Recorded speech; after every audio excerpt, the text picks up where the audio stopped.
Hey, it's me, NT, and welcome to my walkthrough of the first 6 bosses of Hollow Knight Silksong.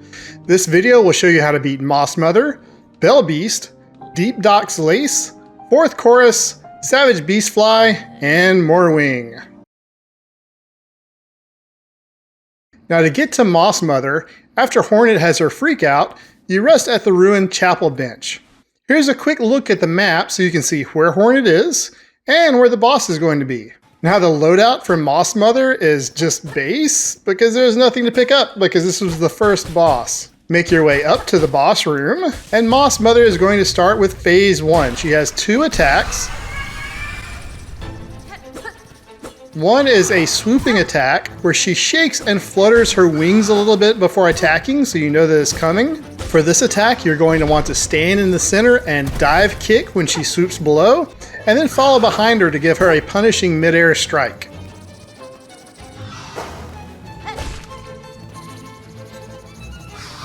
She has another attack where she summons falling rocks. She's going to fly up and slam her head into the ceiling, and you're going to see 3 streams of dust where the rocks will fall, so just avoid those streams.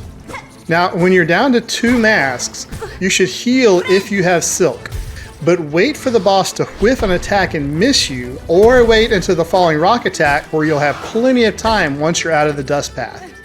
In phase 2, she speeds up a little and adds another attack. She'll summon crawling moss bugs. There's not much warning, but she will slime into the side of the wall before 1 or 2 streams of dust show where the bugs are going to fall. So move to the center and you'll be out of the way. Keep dodging the boss and kill the 2 moss bugs.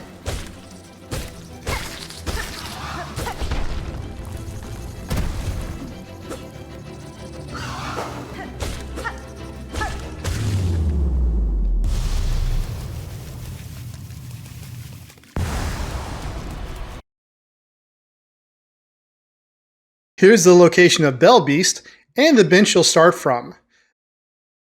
The loadout for this is the Silk Spear, which you needed to free Bell Beast, and the Druid's Eye, which you can get from doing the Mossberry quest for the Druid, which turns damage into silk. Now in phase 1, Bell Beast has 3 attacks. He has a body attack, which is split up into 2 different types. One is an attack where he runs along the ground, and one is an attack where he jumps through the air.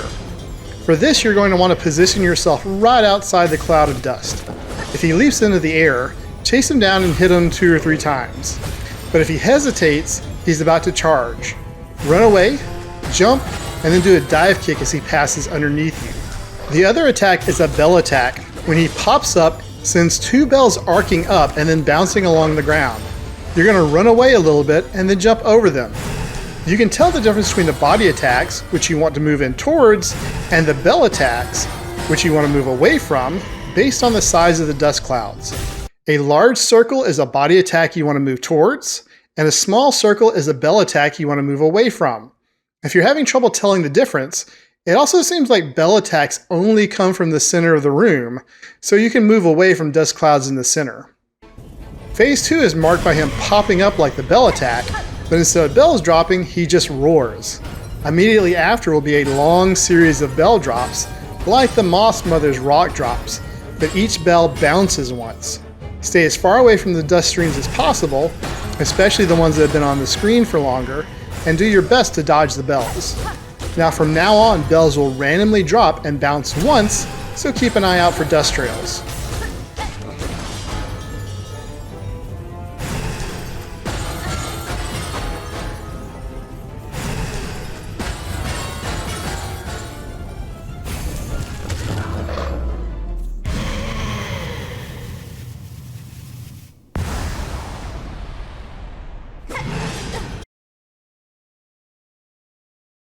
Here's the location of Deep Docks Lace and the bench you'll start from. By this point, I had leveled up Silk once and acquired the Wanderer Crest, which I recommend for this fight for its fast attacks and easier pogos. You can get the Wanderer Crest within the first hour of Silksong. Here's a link to the video I made showing how to get it, and I'll also put it in the description. Now Lace's attacks are so fast, I'm going to show some pictures of what her telegraphs are and explain the attacks.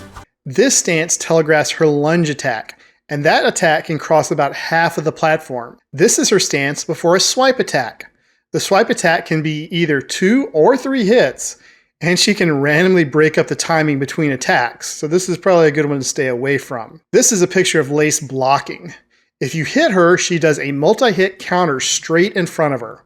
However, if you trigger her counter with a pogo from straight above, you can hit her multiple times with more pogos. And this stance warns you she's about to do her up attack, where she shoots diagonally upward, tracks you, and then shoots diagonally downward at you.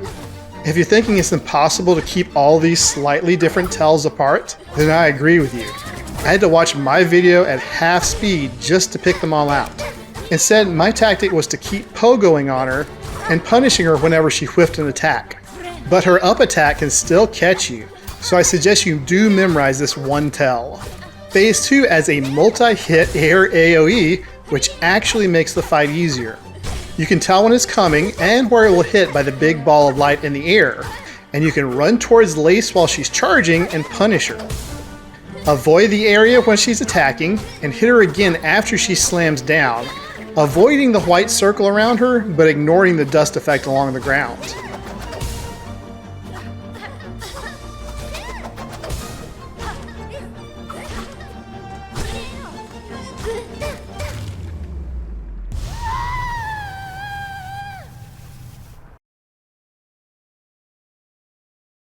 Here's the location of 4th chorus and the bench you'll start from. Now, important notice, once you enter this area, you can't leave until you beat this boss. Make sure you have the magma bell before entering this area. The magma bell reduces the damage taken from flame and magma. If you fall in the lava with this boss, you'll only take 1 damage with the magma bell instead of the 2 you'll usually take. But it does take a few seconds for the protection to recharge, as seen by the glowing red circle under your health. You can buy the magma bell from the Forge Daughter. For this fight, I use the beginning Hunter's Crest, since the extra range helps with hitting the boss's weak point. This fight is all about watching your footing while jumping to avoid attacks and striking the boss's head. Also, be warned in advance that 4th chorus has a ton of HP. You need to mentally prepare yourself for a long battle, like a war of attrition. Phase 1 has 3 attacks. He'll lift a hand up and smack it down, getting rid of 1 to 2 pieces of ground in the progress. There are 6 blocks of ground, and he can submerge up to 3. Any attacks beyond that will cause previous ground to rise back up, and it also seems like they'll rise after enough time has elapsed. Falling into the lava makes all the ground respawn when you do, but even with the magma bell, I don't recommend that as a tactic. He'll also drop a hand to the side, where it'll flash and then glow before swiping along the ground, or what's left of the ground. Jump, float, or air dash to avoid. Another attack he has in this phase is he'll start slamming his hands repeatedly against the ceiling, making flaming rocks fall. These rocks are pretty slow, so keep hitting his head while avoiding the rocks. Sting Shard, the spike trap that you can also buy from Forge Daughter, can hit the boss multiple times if you throw it at his head and wait for it to go off. I'm not sure if I recommend this or not, because using tools can throw off your rhythm, and particularly since you have to wait for Sting Shard to trigger. But it does do good damage, so you can give it a try and see if it works for you. When he roars, that'll start phase 2. The left and right pieces of ground sink, leaving you with only 4 to work with, but he can still submerge 3 pieces, giving you only 1 bit of land to stand on in some cases.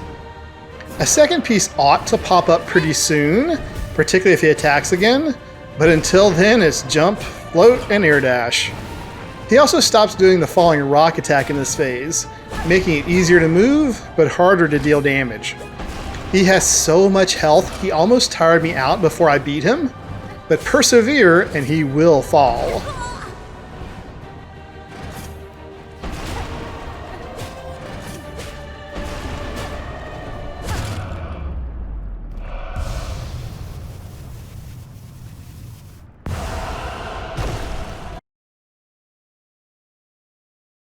Here's the location of Savage Beastfly and the bench you'll start from. Now for this boss we have some new equipment. You're going to want to have the warding bell, Because with the warding bell, if you get hit while healing, it prevents damage. But you do still lose silk and probably don't heal. It's worth it though because it will save you from dying if you get hit while healing. You're also going to want to have the weighted belt, which decreases knockback and weapon recoil. Finally, you're going to want the Reaper's Crest. The Reaper's Crest has extra range, which is nice for this fight, and when you bind your wounds, any strikes for a small time will knock silk off enemies, which is great in this fight because you'll probably be taking a lot of damage. His main attack is a charge attack, and is problematic for two reasons. First, he can start it anywhere in the room, making it more difficult to dodge. Second, he can quickly start a second charge after the first, and he'll try to track where you were in the first charge. So if you dodge his first charge by staying on the ground, he'll probably move down to ground level to attack. To hit him during this attack, move towards the opposite wall, jump, and pogo attack as he hits the wall. And if you think you have time, you can also turn around and hit him again when you land, although this is pretty difficult. The second attack is a series of 3 ground pounds, and this is the attack you're hoping to see the most. The telegraph for this attack is pretty easy to read, since he spins upward before doing it, and points his face downwards before plummeting downwards. You are going to want to stay on the ground though to make the most of this attack. Slightly move out of the way of the plunge, then hit him as soon as he lands. This is by far the best time to do damage on Savage Beastfly. While Phase 1 is pretty straightforward after you figure out the timing of his attacks, Phase 2 is ridiculous and starts when he roars. Now Savage Beastfly can roar to summon 1 to 2 minions, and I've seen up to 3 on screen.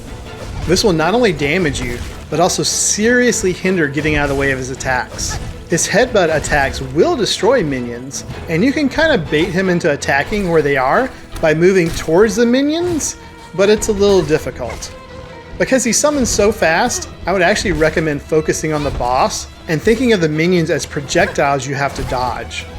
Don't waste time killing them unless you need them for silk to heal.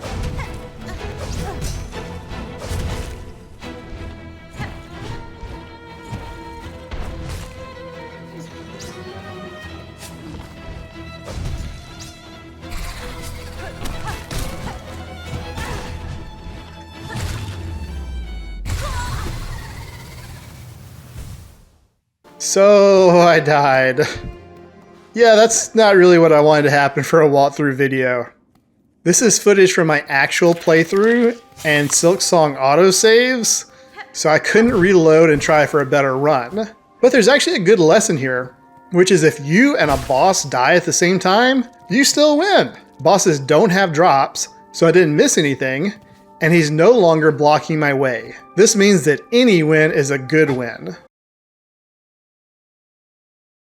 Here's the location of Moorwing and the bench you'll start from. Now, important notice, if you've done the fleet quest and ridden in their caravan up to Greymoor, they set up in Moorwing's arena, forcing him to move to an alternative arena. I've heard he moves to the right of the map, closer to the halfway home save, but I haven't seen it for myself. This is good for your boss run, since you're a lot closer to the save, but there's an extremely useful bit of terrain in the arena I'm going to show him in, and I don't know if there's an equivalent in the alternate boss arena. The loadout is the same as Savage Beastfly, a warding bell and a weighted belt, but we're going back to the Wanderer crest because it attacks fast enough you can do 2 strikes in midair. Now there's a friendly NPC called Garamond and his mount Zaza who will help you during this battle. I've marked them on the map here. The first time you find them is in the tower at the top of this map. I think all you need to do to get them to help is to talk to them, but make sure to exhaust all their dialogue. You might also have to fight Moorwing at least once, and then they'll move to here on the map. Talk to them again, and then accept their help. You can say no if you want to be all hard, but Moorwing won't hold anything back, and neither should you. I won't say Garamond and Zaza are particularly useful, but I have seen them attack Moorwing, and every bit of extra damage helps. Here's the route from the nearest bench to the boss, and unfortunately it's pretty long with 2 enemies in your way. Now the trident worm is pretty tricky, but just walk straight at him and hope he either burrows away or jumps up to get out of your way, and then dash past. This fight is going to take all your skill and a little bit of extra trickery. If you've died to this boss before, try to leave your cocoon alone for as long as possible. Moorwing hits hard, and you'll appreciate an extra source of silk for healing in this fight if you save it. Now, positioning is key for this boss. You want to stay out of the range of his attacks, but close enough to always keep an eye on him and be able to move in when you need to. You want to stay somewhere around like this, where he's right on the edge of the screen, but you're able to see his whole body. Moorwing has 3 attacks in phase 1. First is when he yells and very quickly does a multi-strike forward. If you're positioned correctly, Moorwing will bring himself in range for you to jump high enough to attack over his swinging strikes and peg him in the eye cap. You might even be able to get in some more strikes after he finishes. He can also do a fast swoop along the ground. This attack doesn't seem to stop until it hits something, and can cross the whole arena, which is why it's important to keep Moorwing in sight. Pogo him, turn around, and hit him twice in the air. This double airstrike is difficult to pull off, but will cut the fight in half if you keep pulling it off. Moorwing also throws out a multi-hit blade that flies along the ground and then arcs up. Again, positioning is important. You want to stay close enough so it's just a simple hop over the blade, instead of trying to figure out where the arc will start and end. Phase 2 begins with a roar, as usual. Now, in addition to the regular single blade toss, Moorwing can choose to throw an additional blade. If he only throws one blade, it's the normal one that goes along the ground and then arcs up.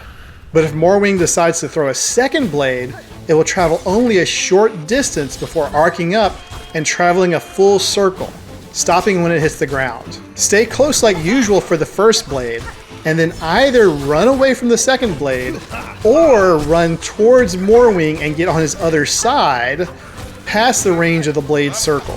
Moorwing also gains an additional attack, where he turns upside down and throws a blade out to each side that circles around, then travels along the ground, crisscrossing under where he was.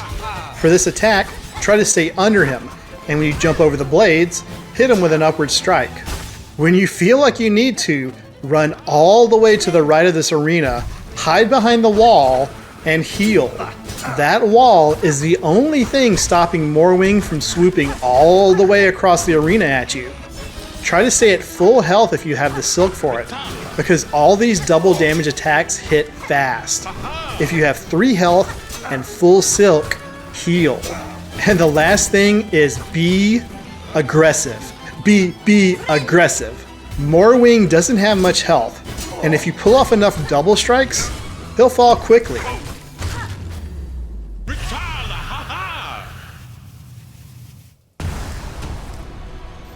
So that was the first 6 bosses in Silksong.